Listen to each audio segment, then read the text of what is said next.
flagged up to, we marched.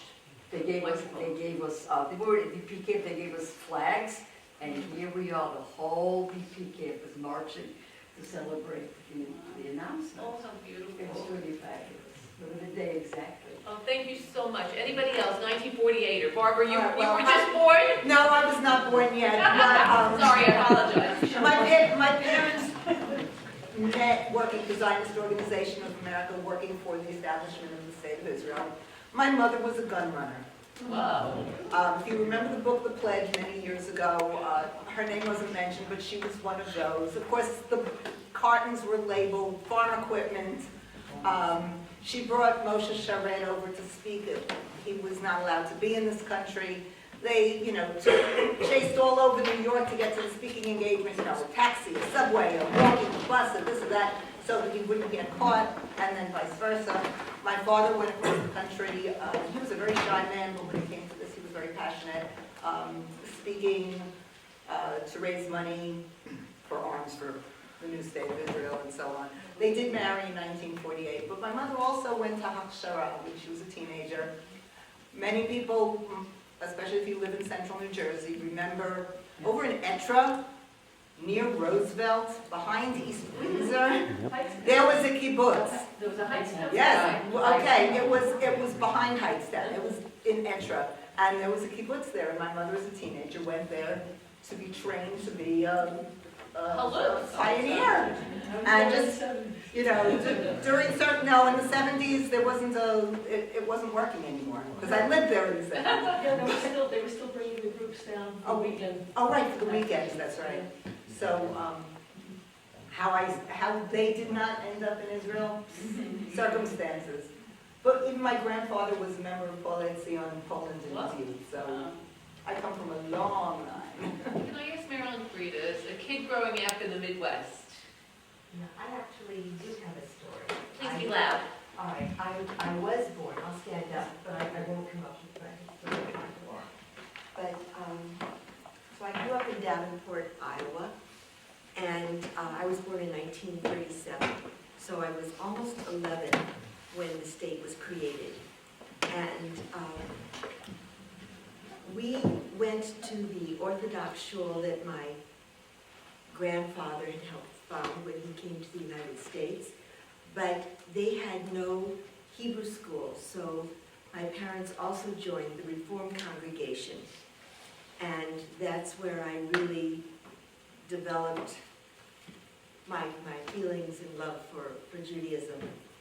And after the state was created, our rabbi, who was one of the great classical reform rabbis, his name was Abram Vossen Goodman, asked our entire Sunday school assembly, what should our position be as Americans regarding the new state of Israel?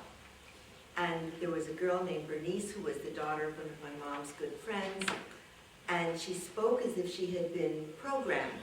She said, we should be grateful that the new state of Israel exists for all the refugees from Europe, but we are Americans. And everybody applauded. And the rabbi said, exactly right. So this formed my first thoughts about Israel. Two of them are returning right away after 17 years in capture, and the third one, it's a long story. For those of you who will eventually see the whole series somewhere, I don't want to tell the story about the third person, but I think it's a great introduction, and if you have any question after that, we'll talk about it. If not, maybe we'll have some time to show a little bit more of the next chapter.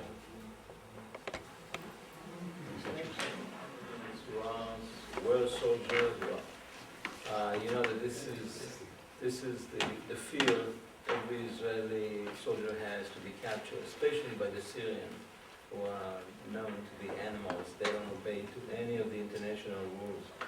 And I have to tell you, this is actually in colors. It's not in black and white. I don't know why. For some reason, it came out in black and white. But when I saw them in black and white, when they were just looking at the families in the airport, in black and white, it looks like they came out of a concentration camp. In colors it looked different, but as you can imagine, there are about 4 CDs. There are about 12 chapters of it. Once you start watching it, you'll never stop, and that's why HBO, unfortunately, thought it was a great entertainment, but in Israel it's a reality. Also More And we can obtain. if you subscribe to Hulu, it's a Hulu? streaming Hulu. service. They They carry it. It's like Netflix. You can just stream it. Yeah. HULU. What's the name of the movie? Chatufim.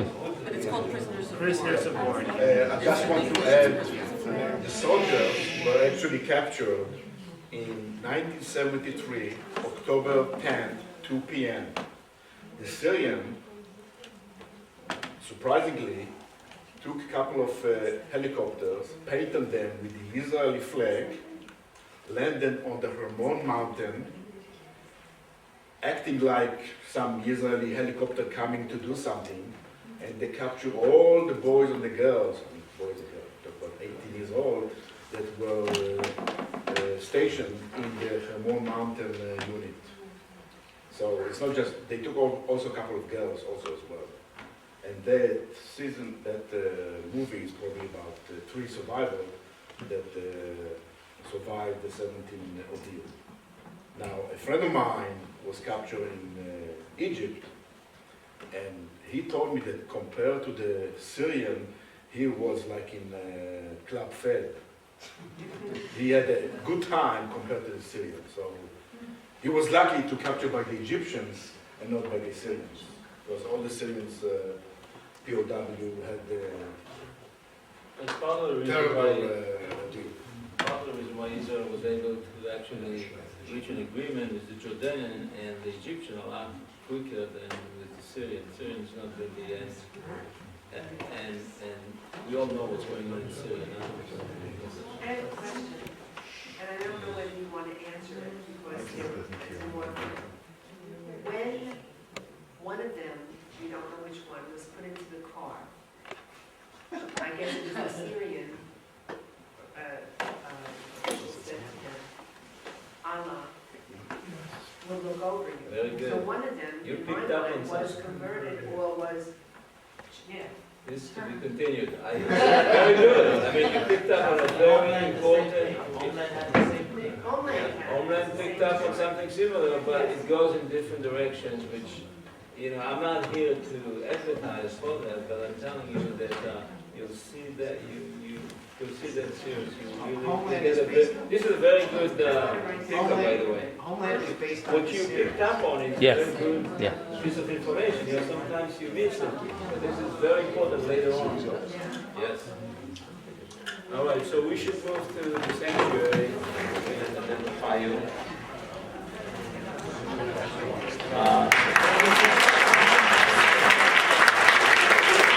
Is Julie here? You want to give it? Okay, we are giving you the bracelet, so we.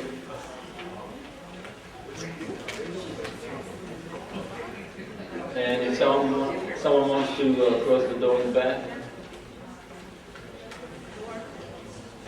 please.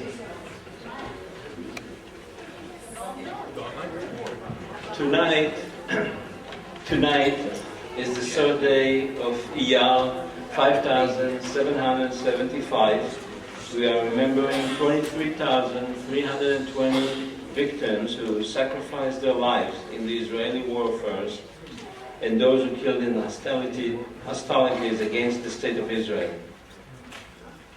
When I turned 18 years old and joined the Israeli Defense Force, the IDF, like most Israelis at that age, my mother, who should rest in peace, shared a secret with me. She told me that when I was born, she prayed that I would never have to fight in any war when I turned 18. Unfortunately, last year, I could not attend the ceremony here at ADGC, as I attended the memorial service in Israel for my friends who had fallen 40 years earlier during the 1973 Yom Kippur War and its aftermath. It was amazing to be a member of a group of men and women who have kept in touch all these years because of this special connection. There aren't too many things today that Israelis agree about, but be assured that attending Remembrance Day for the IDF fallen soldiers and those who died in terror attacks, Yom HaZikaron service is not one of them. Since last year's Yom HaZikaron, additional 116 people were killed. Israel was involved in another military conflict over the summer, Operation Protective Edge, losing another 67 soldiers and caring for many additional wounded. Another 131 parents lost their most precious. 11 wives lost their husbands, 24 children lost their parents, and 187 brothers and sisters lost a sibling. These 355 families will never have normal lives again.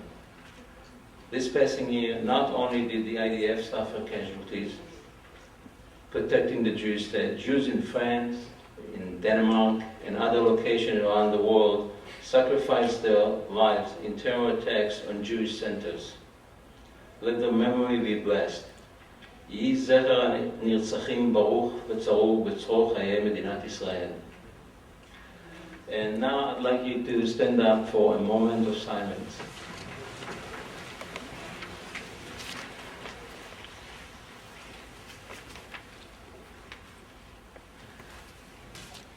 We will now lower the Israeli flag to half-staff and light the candles.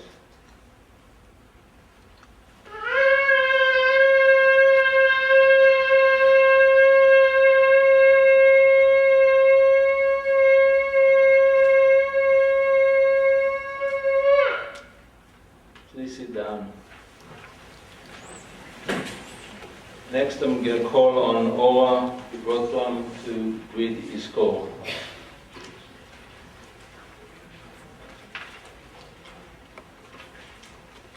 יזכור עם ישראל את בניו ובנותיו הנאמנים והאמיצים, חיילי צבא ההגנה לישראל, וכל לוחמי המחתרות וחטיבות הלוחמים במערכות העם, ואנשי קהילות המודיעין, הביטחון, המשטרה ושירות בתי הסוהר, אשר חירפו נפשם במלחמה על תקומת ישראל, וכל מי שנרצחו בארץ ומחוצה לה בידי מרצחים מארגוני הטרור.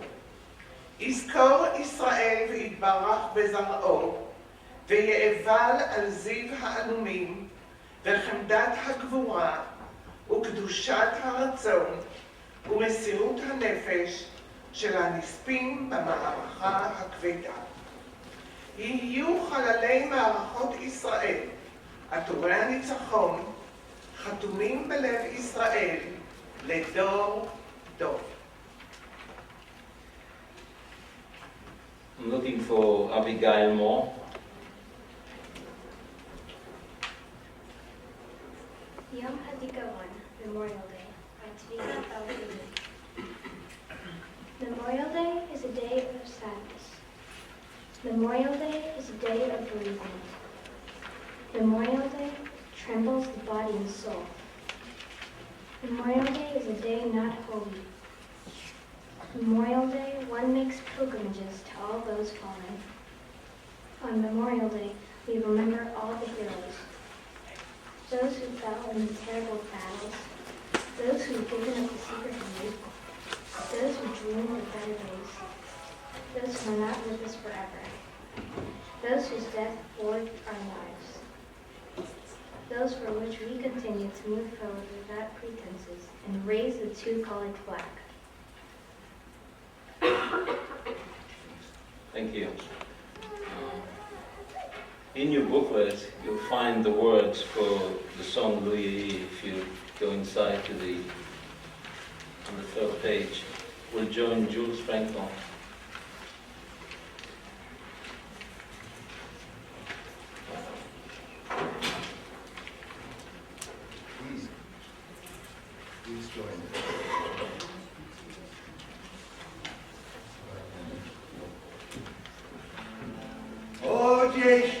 פס לבן.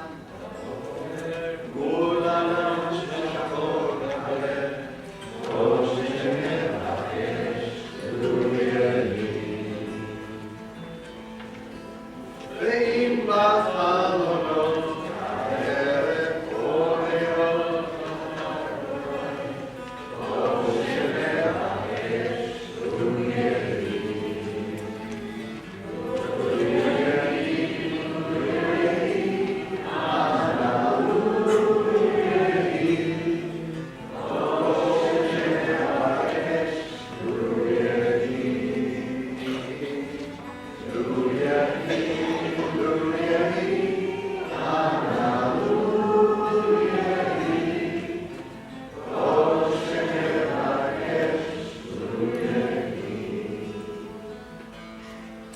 If from the dark of night about us there shines forth then may all our praise unto thee. May peace abide within our land and strengthen all those near and far. May it come to pass.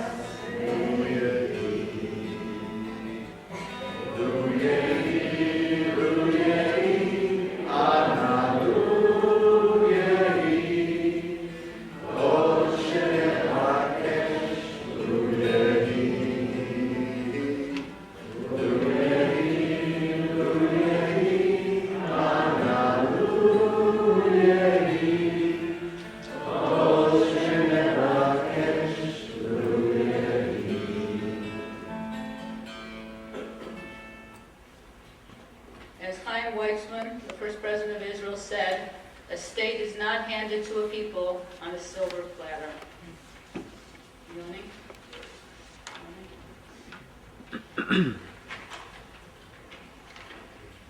Silver Platter by Nathan Altman.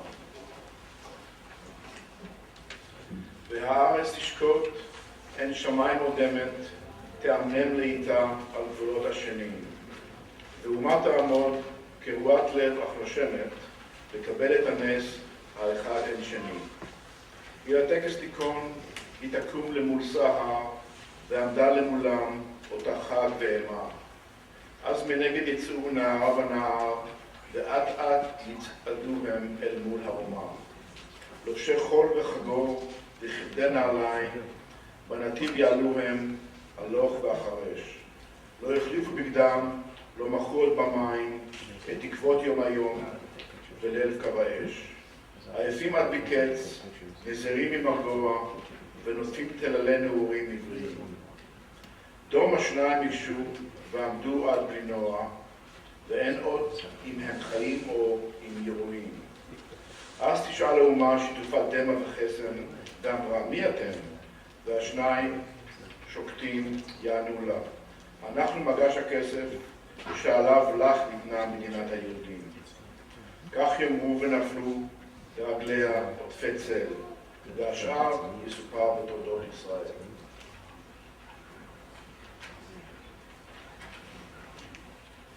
ליאור בן צבי. A Dream of Peace by Bat Chen Shachak. A dream of peace. Every person has a dream. One wants to be a millionaire. Another wants to be a writer. And I have a dream about peace. Sometimes we give up and feel that the special day when everyone will be happy and united, right and left, Arabs and Jews, become partners and friends, and there is no hatred and war anymore. That unique day looks like it won't come. Maybe I'm a naive girl, but is it too much to ask for peace and security? Is it too much to dream of walking securely in the streets of the old city? Is it too much not to see the mothers of young soldiers crying on their graves? Thank you. And we'll join now Jules with the second musical selection, Apol Ele. You can find the words again in your booklet.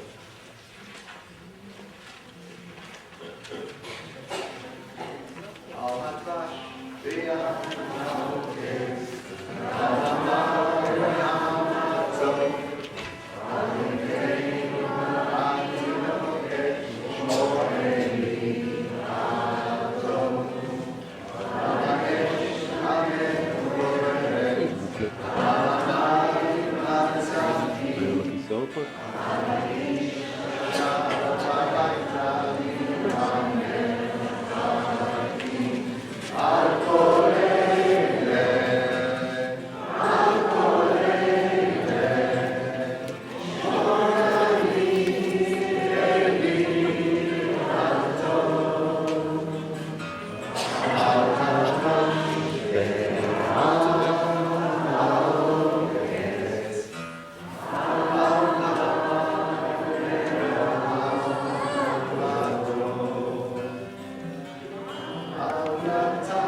One of our member from the community, from the congregation, actually spent the summer, last summer, in Israel, and was there during the war. And she found a very interesting article that was published in one of the Israeli newspapers, and she found it. She summarized it, and she will give us a very short version of it. I'd like to call Ronnie Shoali. Okay, we'll have to wait for a second because it's supposed to be part of the first section. So I didn't bring it over here, but Jonathan is going to bring it. It's near my coat, black coat, under the black coat, please. Okay. Okay, I will do the 5 דקות later. Everything is fine. Okay. Well, Israelis, we always, can manage. Okay, 5 minutes. Okay, only 5 minutes. This is the length. Actually, I was thinking even to translate this. I didn't translate it. אוקיי. אם היית נותן לי אלוהים לבחור רק משאלה אחת, מכל ים המשאלות, הייתי מבקשת אחת וזהירה. תן לי רק 5 דקות איתו, בחזרה. דקה אחת לומר לו אני יודעת שהוא צריך ללכת. ודקה שנייה לומר לו לעולם לא השלים לחתום. ודקה שלישית שעל הבחירה, דווקא בו אני קצת כועסת. ודקה רביעית, שאני כל כך אוהבת אותו, ודקה חמישית כדי לבקש ממך, אולי תוותר ואל תיקח לי אותו. I just want to tell you that every time I read it, I have shivers in my spine because it brings back so much memories from everything in a lifetime that we passed in Israel that, we cannot explain in words, we just can't sense it. And it's a very, very precious piece. Okay, I was in Israel during the war, the last war. Actually, I'm going for business and sometimes, for a little bit of fun. And again, there was a war. Every time in Israel there is a war. There is some, I don't know what's going on. So, I found a great article in the newspaper, and I saw that many Israelis are so excited, and in the coffee shop they are reading it, So I said, I'm going to bring it here. It's a very long article, and I squeezed it into 2 pages, so bear with me. It's about the Israeli Defense Force Special Forces. Last year, during Operation Protective Edge in Israel, I was fascinated by a newspaper article about IDF special force called Oketz, Sting in Hebrew. Sting is an elite canine unit trained to search munitions, explosives, booby traps, and participate in most complex, dangerous operations to protect IDF fighters. And you cannot imagine how many they protected this time. During Operation Protective Edge, many canines were wounded in combat. Some died while saving many soldiers' lives. This is a story about two Oketz warriors, Ben, a soldier, and Kimba, a female Belgian shepherd under fire. This is the newspaper article. It says in Yachad, together, Ha'esh u'mayim, in fire and water, which is an expression. Ben and Kimba, and Seven Sheshnai, Ben and Kimba are a crew of two. Here is the picture, one full page of Ben. It's a special unit, you're not supposed to see his face and show his face. And Kimba, this is an attack dog who saved many, many lives. After 8 months of grueling training, Kimba was ready for combat. Kimba is the dog again. Ben and Kimba searched for the 3 Jewish teenagers who were kidnapped, murdered in June 2004 by Hamas in Hebron. Later, Ben and Kimba entered the combat zone in Gaza during July 2014 Operation Protective Edge, joining the 13th Battalion of Golani. Ben explained, when we entered Gaza, our mission was to search houses for explosives and booby traps. I inserted Kimba's earplugs and took off her muzzle. In the first house search, she was almost killed. Connected to me with a 10-meter leash, I sent her into the house. Suddenly, I saw wires centimeters from her. Immediately, I pulled the leash and her back while the commander was yelling, "Booby trap, booby trap." At noon, we entered to a 2-story luxury home. Kimba and I remained in the living room. All of a sudden, I felt a white flash in my face. I fell down. We were shot by relentless gunfire and mortar. I looked at Kimba. She lied covered with blood. I picked her up and ran to another room, yelling to Omer, another soldier, "I am injured, and so is Kimba." Omer said, "My brother, I'm with you. Everything is all right." Omer called a medic and started to help Kimba. The bullet broke my jaw. Shrapnel hit my shoulder, leg, and mouth. Kimba had shrapnel wounds all over. We were transported to Israel in Hammer. I was screaming in pain. I felt I'm dying. Omer tried to stop Kimba's bleeding. Ben was transported by helicopter to Hadassah Hospital in Jerusalem and was operated. Kimba was scaled by Oketz, distinct veterinarian, then by a veterinarian hospital in Tel Aviv. A week and a half later, Ben vacationed at home. Ben asked his parents for only one thing, to see Kimba. He visited her. Kimba's wounds were bandaged. Ben said, "I felt sorry for her. When I approached, she tried to jump and greet me, but couldn't. I hugged her and she licked me." Throughout Kimba's period of recovery, Ben insisted on visiting once a week to see her despite his own severe wounds. Those were passionate meetings. One could feel Ben and Kimba had a special language a stranger would never understand. Early October 2014, Sergeant Ben was still at home recovering from his injuries, but Kimba was already in Oketz Sting military base, pacing relentlessly, waiting only for Ben, not anyone else. Kimba would be discharged from the military service at the age of 7. Ben will adopt her, take her home. Ben explained, "Kimba was with me in the worst moments of my life. We were wounded together, we healed together, and we continue life together.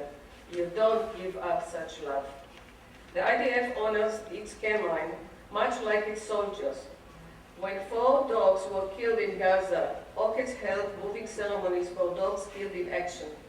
dozens of soldiers came to pay their respect to the fallen canines, a sign of a strong bond between the unit soldiers and their dogs. And for the finale, I'm going to show you just a few pictures of Kimba. This is Kimba, who was injured with all the bandages here, and the soldier, his face is hidden. Here they are again. And here is the Golani unit. They are facing going towards Gaza to start the combat. And here the two of them are again together. Thank you very much. I hope that you enjoyed the piece as much as I enjoyed it.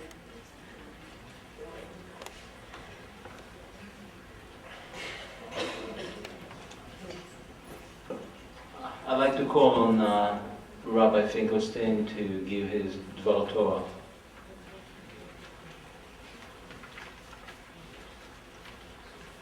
In the Mishnah, Masechet Sanhedrin, we're taught Lefichach Nivra Adam Yechidi,